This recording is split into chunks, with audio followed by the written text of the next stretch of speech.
پھر اس کے بعد ہم دیکھتے ہیں اگلی حدیث، حضرت ثوبان سے روایت ہے، یہ حضور صلی اللہ علیہ وسلم کے آزاد کردہ غلام تھے. کہتے ہیں کہ میں نے رسول اللہ صلی اللہ علیہ وسلم کو فرماتے ہوئے سنا کہ سجدوں کی کثرت نماز اپنے اوپر لازم کر لے، کیونکہ اللہ تعالیٰ کے لیے تو جو سجدہ کرے گا اللہ تعالیٰ اس کے صلے میں ضرور ہی تیرا ایک درجہ بلند کریں گے اور تیرا ایک گناہ معاف کر دیں گے. یعنی ایک ایسی گارنٹیڈ چیز ہے کہ تم جب بھی اللہ تعالیٰ کے حضور جھکو گے، جب بھی نماز پڑھو گے، تو ہر سجدے کے عوض ایک درجہ بلند اور ایک گناہ کی معافی. یہ مسلم کی روایت ہے. اور اگلی حدیث ہے عبداللہ بن بسر سے رضی اللہ تعالی عنہ کہ رسول اللہ صلی اللہ علیہ وسلم نے فرمایا، خیر الناس من طال عمرہ وحسن عملہ، کہ لوگوں میں سے بہترین شخص وہ ہے جس کی عمر طویل ہو اور اس کے عمل اچھے ہوں. یعنی وہ شخص خوش قسمت ہے کہ جسے اللہ تعالیٰ لمبی عمر دے اور پھر اس کے ساتھ عمل بھی اچھے کرنے کی توفیق دے. جتنے زیادہ عمل کر سکے گا اتنے ہی اس کے درجات کی بلندی کا وہ سبب ہو جائیں گے. اگلی حدیث حضرت انس سے ہے. حضرت انس رضی اللہ تعالی عنہ سے روایت ہے کہ میرے چچا انس بن نضر رضی اللہ عنہ غزوہ بدر سے غیر حاضر رہے، نہ جا سکے. بس عرض کیا، یا رسول اللہ، میں پہلے جہاد سے جو آپ نے مشرکوں سے کیا غیر حاضر رہا. اگر اللہ تعالیٰ نے آئندہ مشرکین سے لڑائی میں حاضری کا موقع دیا تو لوگوں کو اللہ تعالیٰ ضرور دکھائیں گے جو کچھ میں کروں گا. یعنی اللہ تعالیٰ میرے دل کے جذبوں کو جانتا ہے. اب آپ دیکھیں کہ یہاں سے ہمیں کس طرح پتہ چلتا ہے کہ جب بندہ خدا پر اعتماد کرتا ہے تو کتنا اندھا اعتماد کرتا ہے، اور اپنے خلوص نیت اور اپنے جذبوں کو کس طرح وہ پھر ویلیویبل سمجھتا ہے. کہتے ہیں کہ میں اس جہاد میں تو نہیں جا سکا، لیکن میں اگلے میں جب آپ کے ساتھ جاؤں گا تو مجھے یقین ہے کہ اللہ تعالیٰ ضرور دکھائیں گے کہ جو کچھ میں کروں گا وہ آپ دیکھ لیں گے. بس جب احد کا دن آیا تو مسلمان ابتدا میں شکست سے دوچار ہوئے. تو میرے چچا نے کہا، اے اللہ، میں تیرے سامنے معذرت خواہ ہوں اس کام سے جو ان لوگوں نے کیا. یعنی مراد ہے ان کے مسلمان ساتھی کہ وہ پیچھے ہٹ گئے اپنی جگہ سے.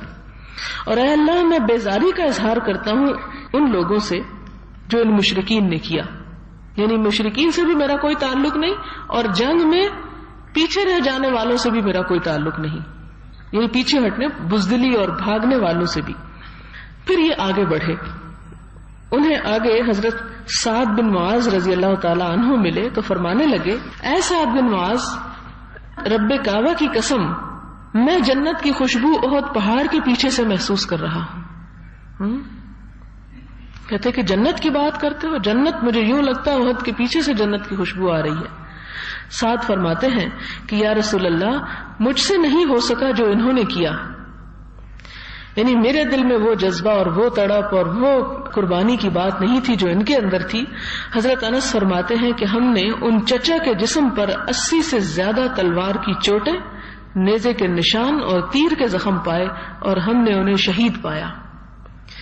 اور مشرکوں نے انہیں مسلح کر دیا تھا. مسلح کرنا ہوتا ہے ناک، کان اور دیگر ابھرے ہوئے اعضاء کو کاٹ دینا میت کے، یعنی جسم کے اعضاء بگاڑ دیے اور کاٹ ڈالے.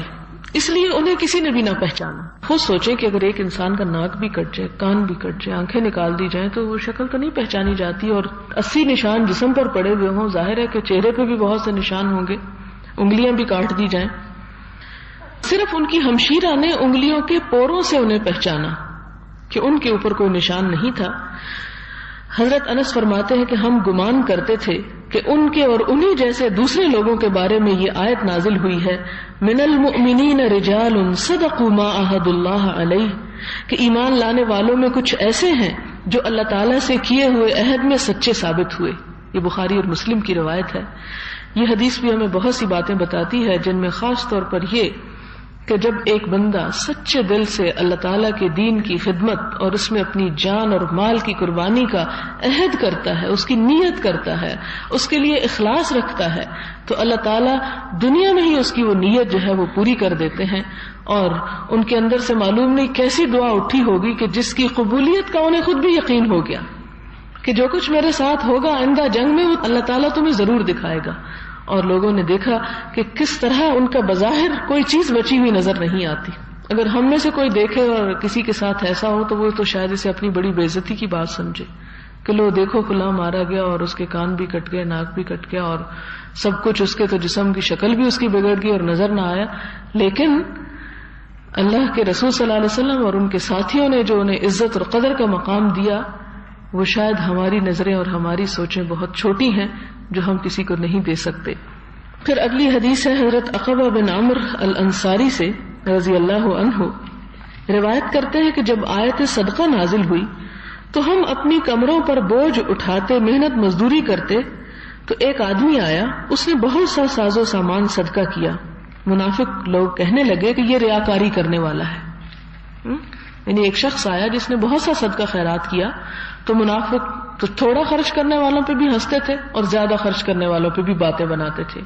ذرا اس بات کی, اس معیار کی روشنی میں ہمیں دیکھنا چاہیے کہ ہمارے معاشرے کا آج طرز عمل کیا ہے, اور اس طرز عمل کے ساتھ کتنے سچے مسلمان ہیں ہم, کہ اگر کوئی تھوڑا کام کرتا ہے تو اس پر بھی ہم ہنستے ہیں, اور اگر کوئی زیادہ کرتا ہے تو اس پہ بھی ہم مین میخ نکالتے ہیں.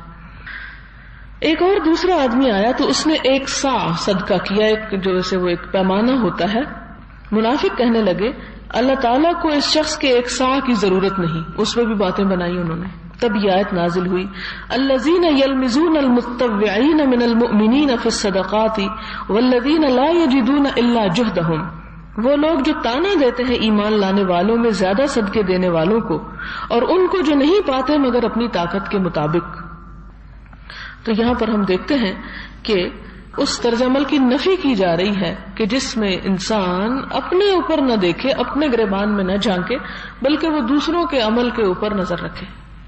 آج ہم میں سے اکثریت کا یہی حال ہے کہ ہم یہ نہیں دیکھتے کہ ہم خود کیا کر رہے ہیں. خود تو نہ ہمیں ڈھیر مال اور نہ سا کچھ بھی خرچ کرنے کی توفیق نہیں, خود تو نہ چھوٹا نہ بڑا کچھ بھی نہیں کرتے, اور جو کرتے ہیں ان کے اوپر صرف باتیں بنانا ہمارا مشغلہ رہ گیا ہے.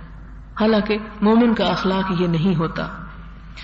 اگلی حدیث ہے 17ویں اس باب کی, حضرت سعید بن عبد العزیز سے, وہ ربیعہ بن یزید سے, اور وہ ابو ادریس الخولانی سے, اور وہ ابو ذر الجندب بن جنادہ سے, اور وہ نبی صلی اللہ علیہ وسلم سے روایت کرتے ہیں. اور نبی صلی اللہ علیہ وسلم اپنے رب تبارک و تعالی سے روایت کرتے ہیں, یعنی الفاظ نبی صلی اللہ علیہ وسلم کے اور مفہوم اللہ تعالیٰ کا ہے. ایسی حدیث کو حدیث قدسی کہا جاتا ہے. کیا ہے؟ اللہ تعالیٰ فرماتے ہیں کہ اے میرے بندو, یقیناً اپنے اوپر میں نے ظلم کرنا حرام کیا ہے اور اسے تمہارے درمیان بھی حرام کر دیا ہے. میں بھی کسی پر ظلم نہیں کرتا, تم بھی ایک دوسرے کے ساتھ نہ کیا کرو, بس تم ایک دوسرے پر ظلم مت کیا کرو. اے میرے بندو, تم سب بے راہ ہو, یعنی گمراہ ہو, مگر جسے میں نے ہدایت دے دی, بس تم مجھ سے ہدایت مانگو, میں تمہیں ہدایت دوں گا. اے میرے بندو, تم سب کھانے کے ضرورت مند ہو, مگر جسے میں کھلا دوں, بس تم مجھ سے کھانا مانگا کرو, میں تمہیں کھلاؤں گا. اے میرے بندو, تم سب پہننے کے محتاج ہو, مگر جسے میں پہنا دوں تو تم مجھ سے پہناوا مانگا کرو, میں تمہیں پہناؤں گا. اے میرے بندو, بے شک تم شب و روز خطا کرتے ہو اور میں ہی تمام گناہوں کو بخشتا ہوں, بس تم مجھ سے بخشش طلب کرو, میں تمہیں بخش دوں گا. اے میرے بندو, تم میرے نقصان کو نہیں پہنچ سکتے کہ مجھے نقصان پہنچا سکو, اور ہرگز تمہاری رسائی میرے نفع تک نہیں کہ مجھے نفع پہنچا سکو. اے میرے بندو, یقیناً اگر تمہارے اگلے پچھلے, تمہارے انسان اور جن تم میں سے سب سے زیادہ دل میں اللہ سے ڈرنے والے آدمی کی طرح ہو جائیں تو یہ بات میری بادشاہت میں کچھ بھی اضافہ نہیں کرے گی. اے میرے بندو, اگر تمہارے اگلے پچھلے اور انس و جن تم میں سب سے زیادہ نافرمان آدمی کی طرح ہو جائیں تو یہ بات میری سلطنت میں کچھ نقص پیدا نہیں کر سکتی. اے میرے بندو, اگر تمہارے اگلے پچھلے اور انس و جن ایک وسیع میدان میں کھڑے ہو جائیں اور پھر مجھ سے اپنی مرادیں مانگیں, پھر میں ہر ایک کو اس کی درخواست کے مطابق دے دوں, تو یہ میرے خزانوں میں کمی نہیں پیدا کرتا, مگر اتنا جتنا سمندر میں ڈبوئی گئی سوئی کے نوک پر لگا ہوا پانی. اے میرے بندو, بے شک جو تمہارے اعمال ہیں میں انہیں گن گن کر رکھتا ہوں, پھر ان کا بدلہ تمہیں پورا پورا دے دیتا ہوں. بس جو بھلائی پائے تو اللہ کی تعریف کرے, اور جو اس کے علاوہ پائے تو اپنے آپ ہی کو ملامت کرے. حضرت سعید فرماتے ہیں کہ ابو ادریس الخولانی جب اس حدیث کو بیان کرتے تو اپنے گھٹنوں کے بل گر پڑتے تھے، یعنی ان کے اندر اتنی سخت نہیں ہوتی تھی کہ وہ اسے برداشت کر سکیں اس معنی کو، اور اللہ تعالیٰ کے احسانات کی وجہ سے وہ یعنی ایک طرح سے سجدے میں گر پڑتے تھے۔ اور ہم نے امام احمد بن حنبل سے نقل کیا ہے کہ فرمایا اہل شام کی کوئی حدیث اس حدیث سے زیادہ بہتر نہیں، یعنی مراد یہ کہ اتنی خوبصورت حدیث، اتنا خوبصورت معنی کہ جس میں اللہ تعالیٰ اپنے بندے کو اپنے دامن میں یوں سمیٹ لیتا ہے کہ اس کی ساری ضروریات کو پورا کرنے کا وہ خود وعدہ فرماتا ہے، اور اسے ہر انسان سے بے نیاز کر کے اور ہر ایک سے کاٹ کر اور ہر ایک کے خوف سے آزاد کر کے صرف اور صرف اپنا بندہ بنا لینا چاہتا ہے۔ اور واقعی اگر انسان کی یہ سوچ اور انسان کے اندر یہ ایمان اور یہ یقین پیدا ہو جائے کہ میرا سب کچھ میرے رب کی طرف سے آتا ہے، تو دنیا میں کبھی بھی مایوس اور پریشان اور بدحال ہو نہیں سکتا۔ اگلا باب ہے زندگی کے آخری اوقات میں نیکیوں کی زیادتی پر ابھارنے کا، الحث علی الازدیاد من الخیر فی اواخر العمر، کہ انسان جو جو آگے بڑھتا جائے اپنی عمر کے آخری حصے میں اسے زیادہ سے زیادہ اور خیر کی طرف دوڑنے کی کوشش کرنی چاہیے۔ اس کا یہ مطلب نہیں ہے کہ انسان جوانی میں بے فکر ہو جائے اور غافل ہو جائے اور کہے جب میں بوڑھا ہوں گا تو زیادہ لمبی دوڑ لگا لوں گا، نہیں۔ اس کا مطلب یہ ہے کہ جوانی کی عبادت تو ویسے ہی بہترین شمار ہوگی اور اس کا اجر زیادہ ہوگا، کیونکہ اس کے بارے میں تو خاص طور پر پوچھا جائے گا، لیکن یہاں پر اس بات کا احساس دلایا گیا ہے کہ جب انسان کے دن تھوڑے رہ جائیں تو اس کو فکر اور زیادہ لگ جانی چاہیے، پھر غفلت سے ہر صورت میں نکلنا چاہیے۔ پہلی یہ آیت ہے، اللہ تعالیٰ فرماتے ہیں اولم نعمرکم ما یتذکر فیہ من تذکر وجاءکم النذیر، کیا ہم نے تم کو اتنی عمر نہ دی تھی کہ جس میں سوچ لے جس کو سوچنا ہو، اور تمہارے پاس پہنچا ہے ڈرانے والا۔ مراد یہ کہ جتنی جتنی جس کی عمر لمبی ہوگی اتنا اس کا حساب زیادہ ہوگا، اور اس سے اتنا ہی پوچھا جائے گا کہ تمہیں اتنی لمبی میں نے عمر دی اور پھر بھی تمہیں ایک دن خیال نہ آیا کہ تم خدا کی طرف پلٹو اور رجوع کرو۔ کیوں یہ لمبی عمر اس لیے دیتے ہیں، ما یتذکر فیہ من تذکر، کہ جو نصیحت حاصل کرنا چاہے وہ حاصل کر جائے۔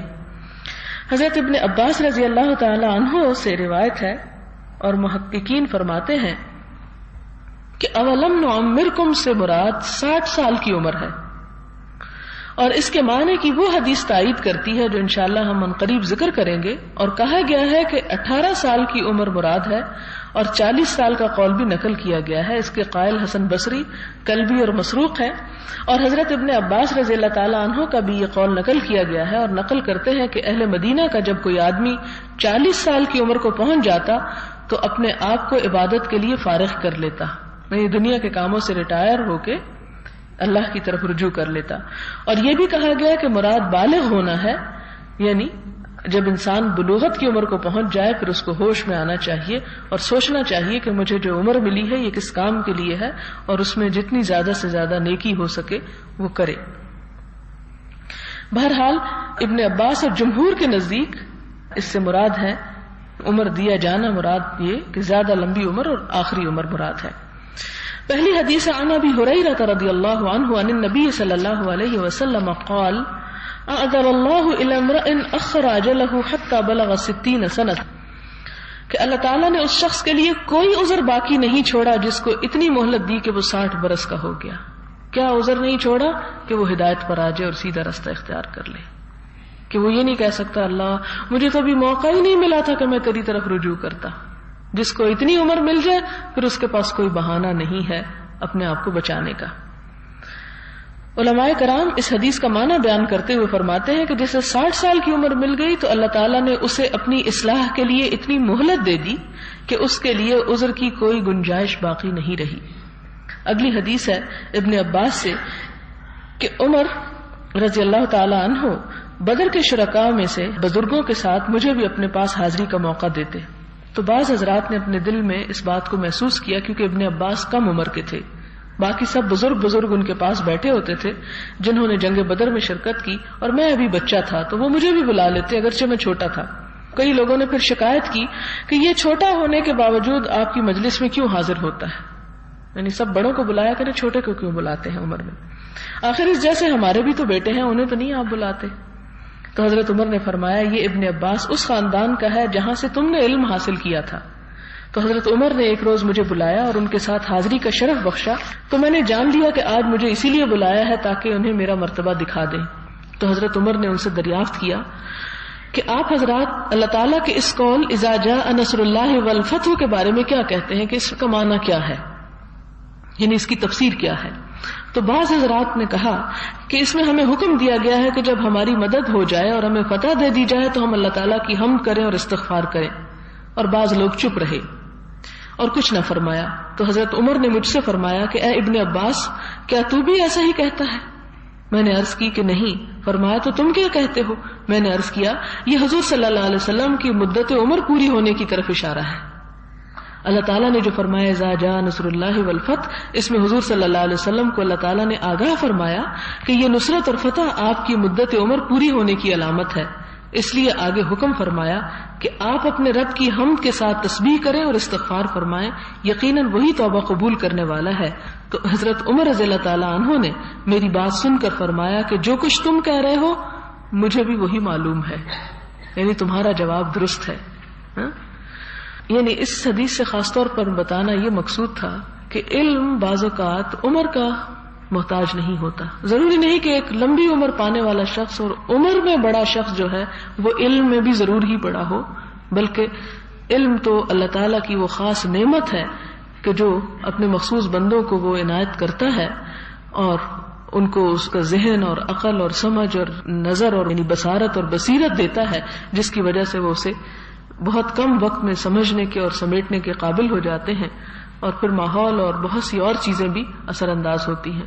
کیونکہ ابن عباس جو تھے وہ خاندان نبوت سے تعلق رکھتے تھے، اور ایسے بچوں کو بچپن ہی سے سننے، بیٹھنے، اٹھنے، جاننے کا موقع مل گیا، تو اس سے ظاہر ہے کہ ان کا علم ان لوگوں کی نسبت کہیں زیادہ تھا کہ جو اس ماحول سے محروم رہے. وآخر دعوانا ان الحمد للہ رب العالمین. سبحانک اللہم وبحمدک نشہد ان لا الہ الا انت نستغفرک ونتوب الیک.